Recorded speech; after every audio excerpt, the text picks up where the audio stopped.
Since the beginning of time, a malevolent entity has roamed the earth, waiting to attack its vulnerable prey. Fed on the innocence of the first humans, the enemy, commonly known as the devil, reigns victorious in casting a dark shadow over God's lost paradise. It tempts the weak, confuses the stray, and corrupts the pure. Banished from the heavens, the king of deception never stops in his mission to lure humans into sin and temptation. And as the world's chaotic history continues to prove the existence of evil, one message is evident. You are not safe. You will never be. But you can survive and conquer. Christians have been fighting an invisible battle since time immemorial. It's a spiritual war between good and evil that they can't seem to win. With an enemy so tough that even Jesus almost falls into its trap, what can you do to defeat it? Wield the 7 spiritual weapons. But what are they? Where can they be found? Will they be enough to vanquish the devil? Today's video is sponsored by Video CEOs, your solution for engaging video content. Say goodbye to boring videos. With Video CEOs, conveying your ideas is seamless and effective. Whether it's for education, entertainment, or conversions, our video subscription service ensures your message connects with your audience, no matter your industry. Visit videoceos.com to learn more. Now, let's get back to the content.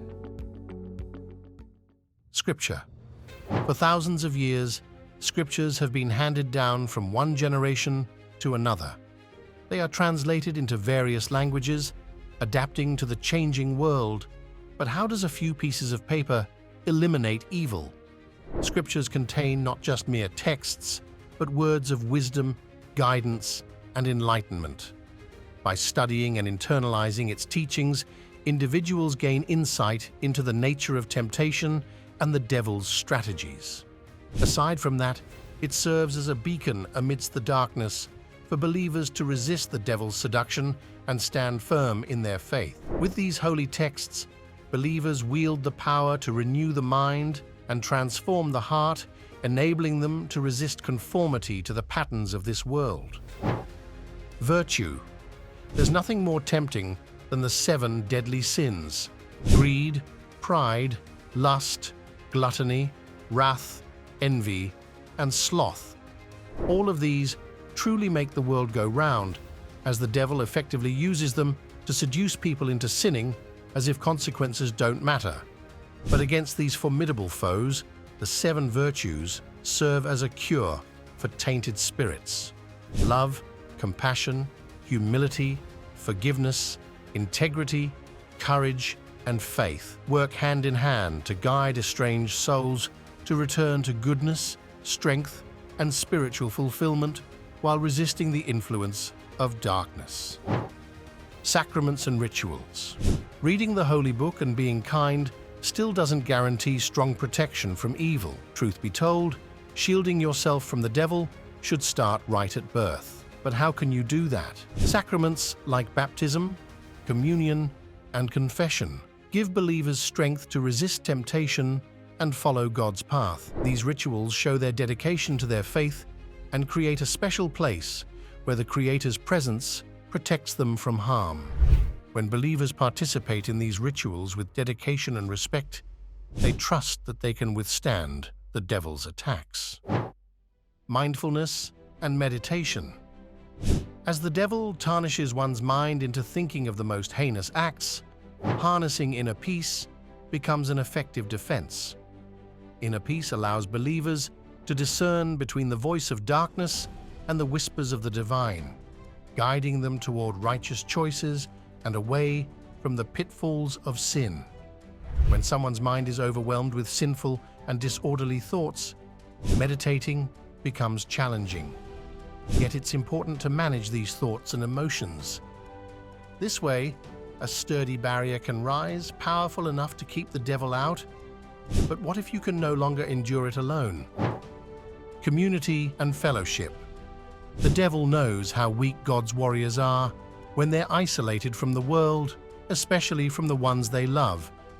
But when people gather in a caring community, they discover the power to resist temptation and remain strong in their beliefs.